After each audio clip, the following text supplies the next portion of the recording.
আপনাদের প্রত্যেককে ওয়েলকাম বাংলার খবর অফিসিয়াল ইউটিউব চ্যানেলে।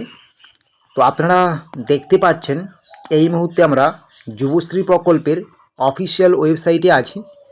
যাদের নাম আপনাদের যুবশ্রী প্রকল্পের ওয়েটিং লিস্টে আছে, আপনাদের ইতিমধ্যে অ্যানেক্সার 1 সাবমিট প্রক্রিয়া শেষ হয়ে গিয়েছে।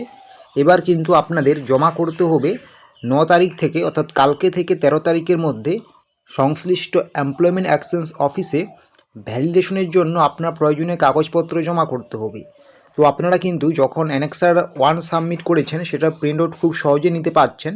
তো তারপরে আপনাদের মনে কোশ্চেন যে অ্যানেক্সার 2 আপনারা কোথায় পাবেন, বা এই অফলাইন ভ্যালিডেশনের জমা দেওয়া নিয়ে এমপ্লয়মেন্ট ব্যাংকের পক্ষ থেকে কী গাইডলাইন প্রকাশ করা হয়েছে সেটাও আপনারা জানতে পারবেন আজকের এই ভিডিওতে, এবং কি করে আপনারা অ্যানেক্সার 2 ডাউনলোড করতে পারবেন সেটাও জানতে পারবেন।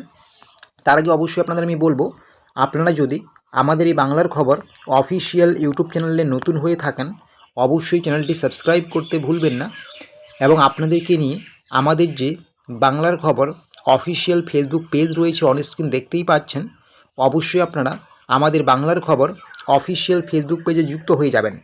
তো অন স্ক্রিন দেখতেই পাচ্ছেন যারা ইতিমধ্যে অ্যানেক্সার 1 ফর্মটি সাবমিট করে নিয়েছেন, আপনাদের 13 তারিখের মধ্যে আপনার জেলার সংশ্লিষ্ট এমপ্লয়মেন্ট অ্যাকশন অফিসে ভ্যালিডেশনের জন্য আপনার প্রয়োজনীয় নথিগুলো আপনাকে জমা দিতে হবে। তো সেটা তো দেবেন।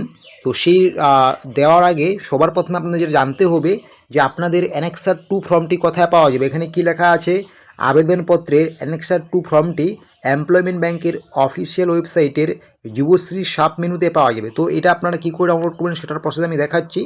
এর জন্য সবার প্রথমে যুবশ্রীর অফিসিয়াল ওয়েবসাইটে আসবেন।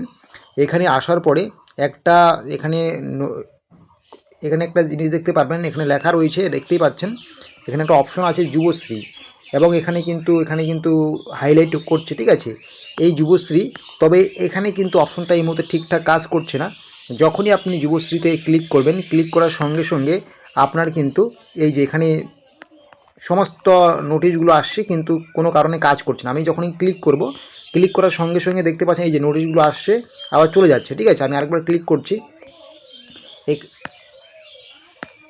এখানে আমার এখানে হয়তো হচ্ছে না কিছু টেকনিক্যাল ইস্যুর জন্য। তো একটা কথাই আমি আপনাদেরকে বলবো, আপনারা যদি যুবশ্রী প্রকল্পের অ্যানেক্সার 2 ফর্ম সাবমিট করতে চান, এই রকম ওয়েবসাইটটাতে আসবেন। আসার পরে এই যুবশ্রীতে ক্লিক করবেন, যেটা হাইলাইট করছে নিউ বলে, এখানে ক্লিক করার সঙ্গে সঙ্গে সমস্ত নোটিফিকেশনগুলো কিন্তু পরপর চলে আসবে, এবং সেখানে লেখা থাকবে আপনাদের অ্যানেক্সার 2 ডাউনলোড, সেটা আপনি ডাউনলোড করে নেবেন।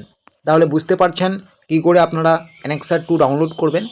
আর এই মুহূর্তে এমপ্লয়মেন্ট ব্যাংকের পক্ষ থেকে যারা আপনাদের ওয়েটিং লিস্টে নাম আছে, আপনাদেরকে ভ্যালিডেশনের জন্য কাগজপত্র জমা দেওয়া নিয়ে কী নির্দেশিকা বা গাইডলাইন জারি করা হয়েছে সেটাও আমরা নোটিফিকেশনটা একটু আপনাদেরকে দেখিয়ে দিচ্ছি।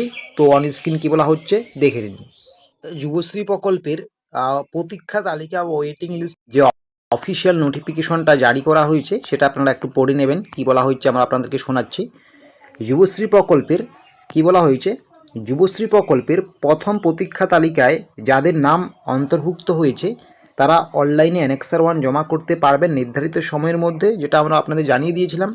অনলাইনে অ্যানেক্সার 1 জমা করার পর সেটি প্রিন্ট আউট নিয়ে সংশ্লিষ্ট এমপ্লয়মেন্ট অ্যাকশনস অফিসে ভ্যালিডেশনের জন্য জমা করতে হবে। তাহলে বুঝতে পারছেন প্রিন্ট আউট নিয়ে কিন্তু আপনাকে অফলাইনে জমা করতে হবে এমপ্লয়মেন্ট অ্যাকশনস অফিসে।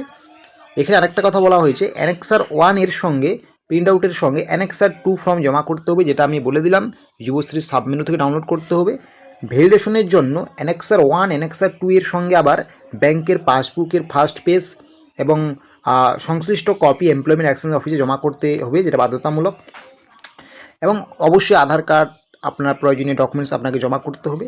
যাদের ভ্যালিডেশন প্রক্রিয়া সফলভাবে সম্পূর্ণ হবে তাদের নাম যুবশ্রী প্রকল্পের ফাইনাল লিস্টে অন্তর্ভুক্ত করা হবে। যুবশ্রী প্রকল্পের কার্যকরী শূন্যস্থান অনুসারে তারা এরপর যুবশ্রী ভাতা পাবেন, ঠিক আছে। তো আপনার যদি ফাইনাল লিস্টে চলে আসে এবং শূন্যপদ অনুযায়ী কিন্তু আপনি ভাতা পাওয়া শুরু করবেন। তারপরে কি বলা হয়েছে, এই ভাতা পেতে তাদের কিছুদিন প্রতীক্ষা করতে হতে পারে যদি কার্যকর শূন্যপদ না থাকে। কার্যকরী শূন্যপদ হলে এই সমস্ত কর্মপ্রার্থীগণ স্ট্যাটাস অনলাইন সিস্টেমের মাধ্যমে যুবশ্রী ভাতা পেতে শুরু করবেন। তার জন্য আর নতুন করে ফর্ম ফিল আপ করতে হবে না। ঠিক আছে, যাদের ফাইনাল লিস্টে নাম থাকবে নতুন করে ফর্ম ফিল আপ করতে হবে না। অনলাইনে অ্যানেক্সার 1 ফর্ম ফিল আপ এবং ভ্যালিডেশনের জন্য এমপ্লয়মেন্ট এক্সচেঞ্জে অফিসে প্রিন্ট আউট জমা করার তারিখ পেরিয়ে গেলে কেউ আর কিন্তু এই তালিকায় বিবেচিত হবেন না। অর্থাৎ 13 মার্চের মধ্যে 8ই মার্চ থেকে শুরু করে 8 তারিখ 9ই মার্চ থেকে শুরু করে 13ই মার্চের মধ্যে আপনাদের কিন্তু ভ্যালিডেশনের জন্য এমপ্লয়মেন্ট এক্সচেঞ্জ অফিসে গিয়ে কিন্তু আপনাকে এই সমস্ত কাগজপত্র জমা করতে হবে। এটাই ছিল একটি গুরুত্বপূর্ণ আপডেট। তো এরকমের ছোটো বড়ো তথ্য আপডেটসগুলো পাওয়ার জন্য অবশ্যই আপনারা আমাদের এই বাংলার খবর অফিসিয়াল ইউটিউব চ্যানেলকে সাবস্ক্রাইব করে নোটিফিকেশনটাকে অন করে রাখবেন।